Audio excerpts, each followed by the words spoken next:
Bonjour à tous et bienvenue pour une nouvelle vidéo. Aujourd'hui, on va parler de la reine du crime, Agatha Christie. Grande auteure anglaise, elle a écrit plusieurs des chefs-d'œuvre du roman policier, comme par exemple Le crime de l'Orient Express, Associés contre le crime, Les vacances d'Hercule Poirot. Bon, tu me laisses parler là ? Elle se déclenche toute seule en fait maintenant cette appli, parce que j'ai rien demandé là. Non mais ça m'inspire ce sujet là. De toute façon, tu as besoin de moi pour en parler. Ah non mais je t'arrête tout de suite, la littérature c'est mon truc, je m'y connais, ça va aller, j'ai pas besoin de toi. Ah oui, alors dis-moi à quelle date Agatha Christie a été publiée pour la première fois en France et pourquoi elle est si connue. Bah tu vois, t'as besoin de moi. Allez, c'est parti.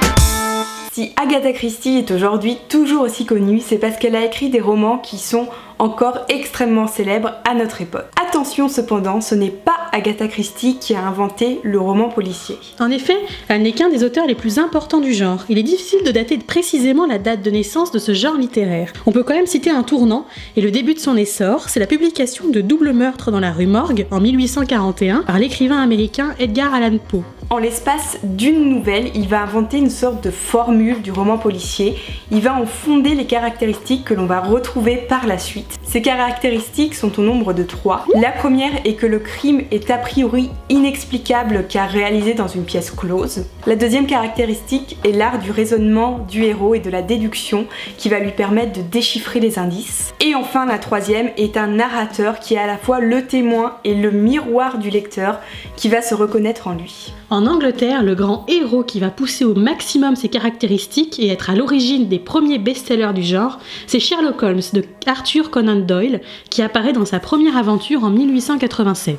Sherlock Holmes est tellement célèbre qu'il va créer en lui seul les grands stéréotypes du roman policier avec un enquêteur indépendant, solitaire, dévoué et qui va totalement prendre le relais d'une police aveugle.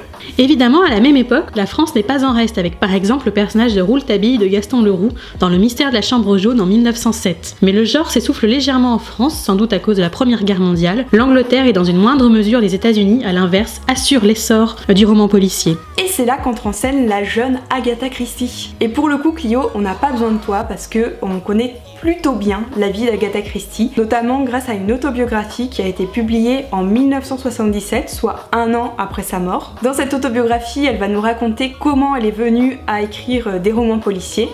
Néanmoins, elle a quand même un sens assez fort de l'exagération et évidemment, elle n'a raconté que ce qu'elle a bien voulu nous dire. Ouais, mais c'est moi qui raconte. Alors, elle est née Agatha Mary Clarissa Miller en 1890 dans le sud de l'Angleterre, à Torquay. Elle est la troisième enfant d'une Britannique et d'un courtier américain. Elle grandit donc dans une famille des classes supérieures de la bonne bourgeoisie, ce qui lui permet d'avoir une éducation soignée, sans pour autant avoir la chance de bénéficier de l'instruction des grandes universités de son pays. Grande lectrice, elle écrit aussi très tôt des poèmes, des contes et des nouvelles. Voulant devenir cantatrice, elle passe plusieurs mois dans le Paris de la Belle Époque, apprend le piano et le chant, mais se rend finalement compte que ce métier n'est pas pour elle à cause de sa grande timidité, et retourne alors en Angleterre. Et pour une fille de sa classe sociale, les options sont assez limitées. Il est bien sûr hors de question de se déshonorer en travaillant, à l'exception cependant de certaines activités qui sont réputées convenir aux jeunes femmes, comme par exemple le chant ou l'écriture. Vers 1910, Agatha Miller va écrire son premier roman qui va être refusé par les éditeurs,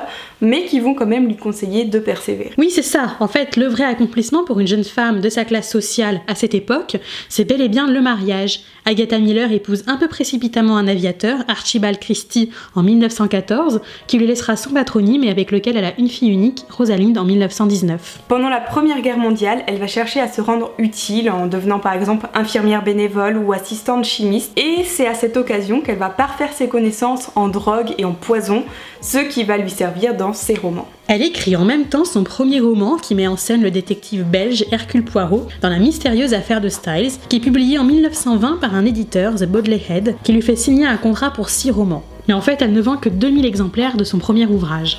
Bon, c'est déjà pas mal. Certes, c'est loin de ses chiffres postérieurs, mais au moins ça va permettre de lancer sa carrière. En 1926, après avoir appris l'infidélité de son époux, elle disparaît quelques jours dans un hôtel. Recherchée par la police, elle ne s'explique jamais de cette mystérieuse disparition qui aura finalement le mérite de la faire connaître du grand public. Et c'est un an plus tard, en 1927, que son 7e roman, Le meurtre de Roger Ackroyd, va devenir un énorme succès qui va se répéter à chacune de ses publications. Alors dis-nous maintenant, Clio, à quoi ressemble un roman d'Agatha Christie? Alors la dame apprécie tout particulièrement de placer son intrigue dans le huis clos d'un intérieur bourgeois intime, d'une petite communauté ou d'un village qui est souillé par le crime.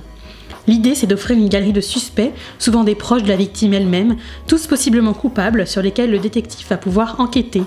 Le lecteur découvre les indices en même temps que le détective et peut exercer sa perspicacité pour essayer de deviner qui est le coupable. Ces romans sont donc un véritable jeu intellectuel qui utilise une même structure, la découverte du meurtre, l'enquête avec de mauvaises pistes, puis la résolution de l'énigme, et qui met en avant une énigme. Plus elle est tordue, mieux c'est, tant que ça reste crédible. C'est donc une sorte de Cluedo. C'est en fait ce qu'on appelle le roman d'énigme, qui est un sous-genre du roman policier, comme par exemple le thriller ou le roman noir. Et un roman d'énigme réussi, c'est un roman d'énigme qui va donner tous les indices au lecteur pour pouvoir résoudre le crime, mais qui va quand même le surprendre à la fin lors de la résolution. Mais si Agatha Christie est aujourd'hui l'auteure la plus connue du roman à énigme, elle est loin d'être la seule à avoir exploité le genre. Bien au contraire, l'entre-deux-guerres est connu pour être l'âge d'or de la detective fiction en Angleterre. Il est amusant que la seule reine du crime que nous connaissions encore bien aujourd'hui soit Agatha Christie, alors que dans les années 1930, les journaux parlent de 4 Queens of Crime, groupe formé par Christie avec Dorothy L. Sayers, qui est son amie, Ngaio Marsh et Marjorie Allingham. En 1930, ces écrivains britanniques de romans policiers font le Detection Club. Ils peuvent y entrer après avoir prêté serment durant une cérémonie parodique qui se termine par ces mots. Si vous échouez à tenir votre serment, que les autres écrivains anticipent vos intrigues, que vos éditeurs revoient votre contrat à la baisse, que les anonymes vous poursuivent pour diffamation, que les pages de vos livres soient remplies de coquilles et que vos ventes diminuent inexorablement. La preuve qu'ils se prenaient pas trop au sérieux.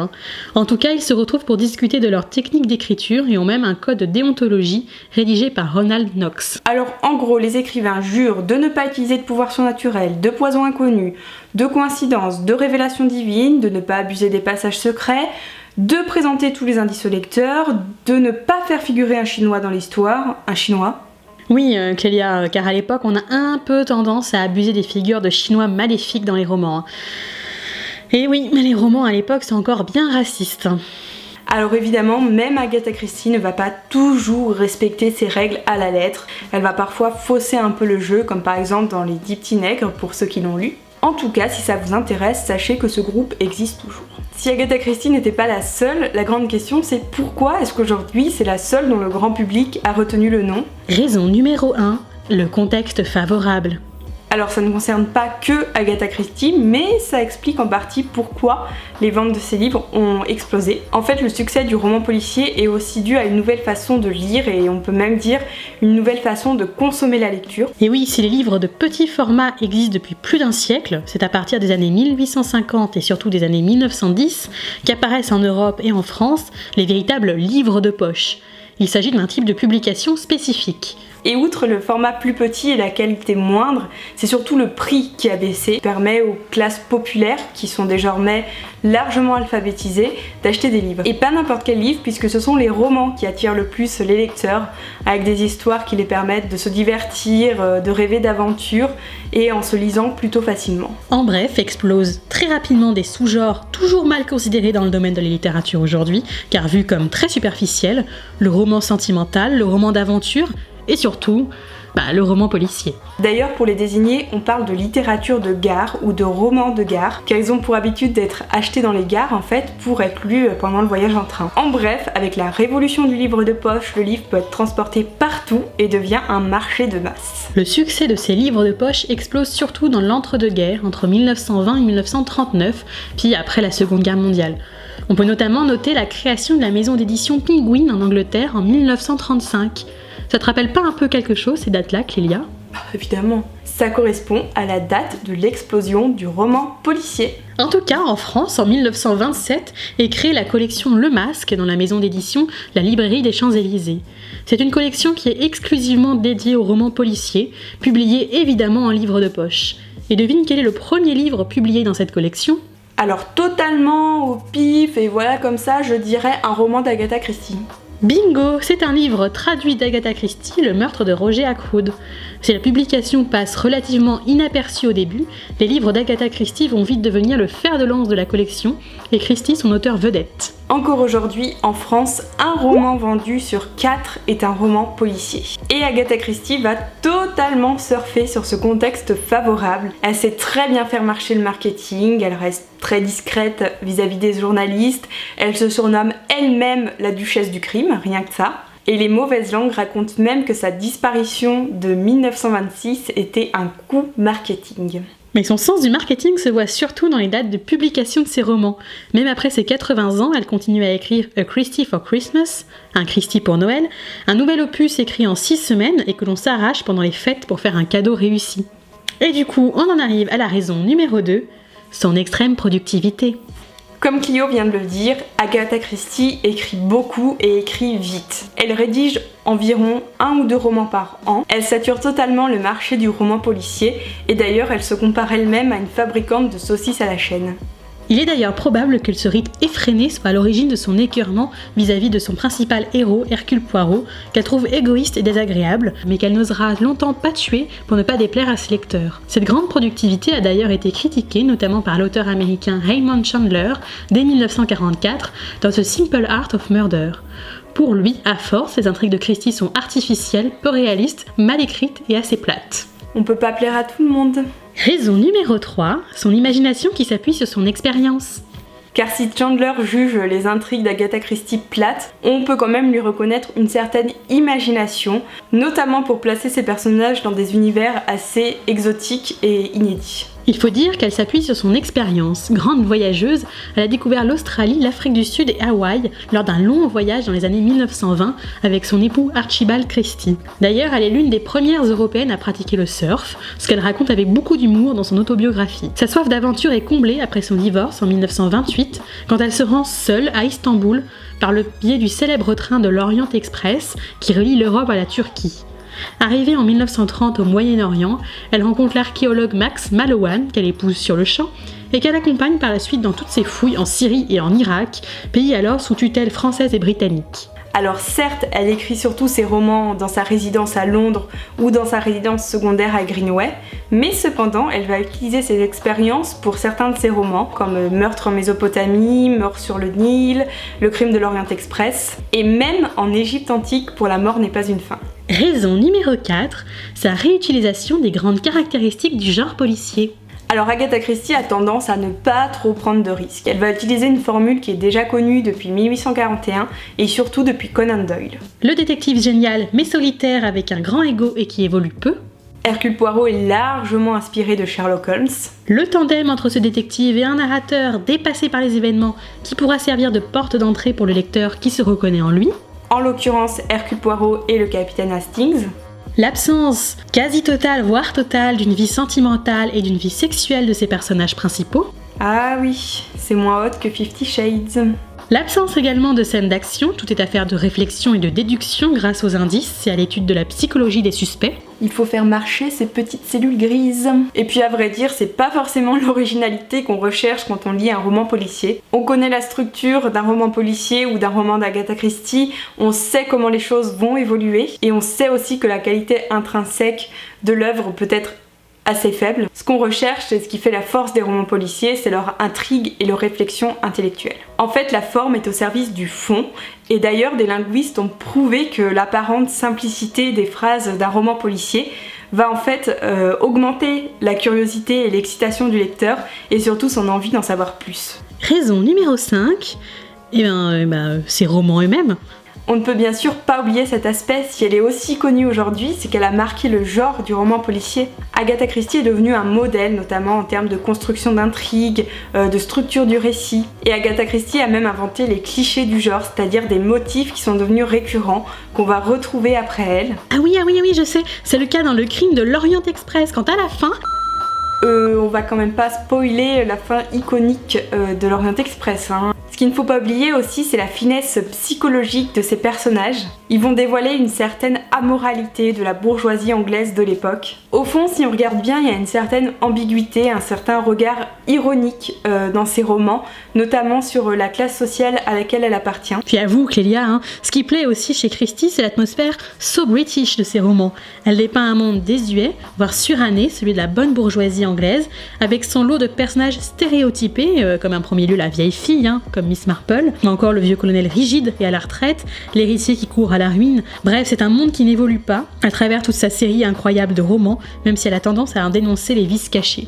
Mais au final, est-ce que c'est pas aussi ce qui plaît chez Agatha Christie? Ce monde désuet, finalement, est-ce que ce n'est pas l'Angleterre telle qu'on se l'imagine, et comme l'Angleterre s'imagine elle-même? Oui, en tout cas, pendant longtemps, les quelques adaptations de ces romans restent assez peu nombreuses, surtout comparées à celles de Sherlock Holmes, par exemple, et sont restées aussi à cette image d'un monde désuet.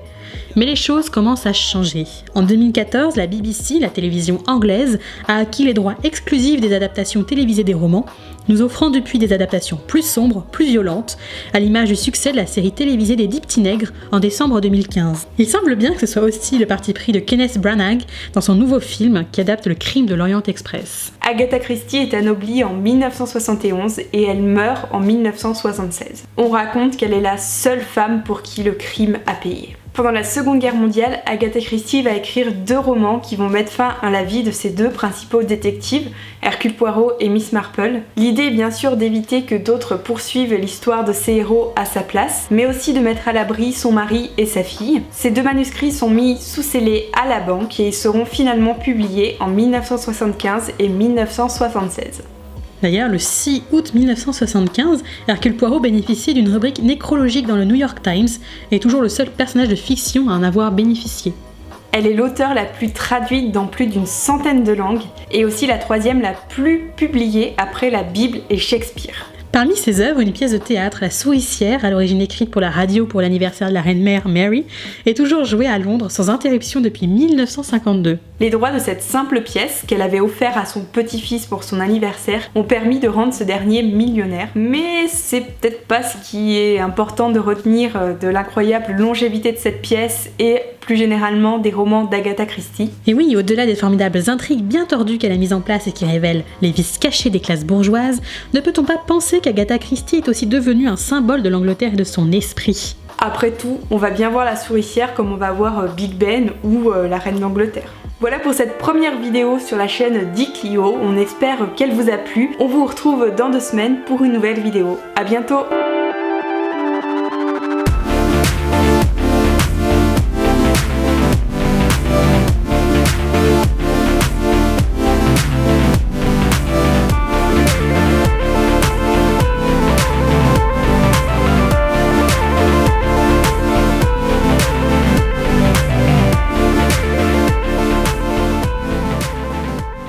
Abonne-toi pour ne manquer aucune de mes vidéos. Et c'est nos vidéos! Tu peux aussi me suivre, enfin nous suivre sur les réseaux sociaux. Tout est en barre d'infos. Et puis surtout, si tu as des questions ou des idées de vidéos, mets en commentaire, je te répondrai personnellement, c'est promis.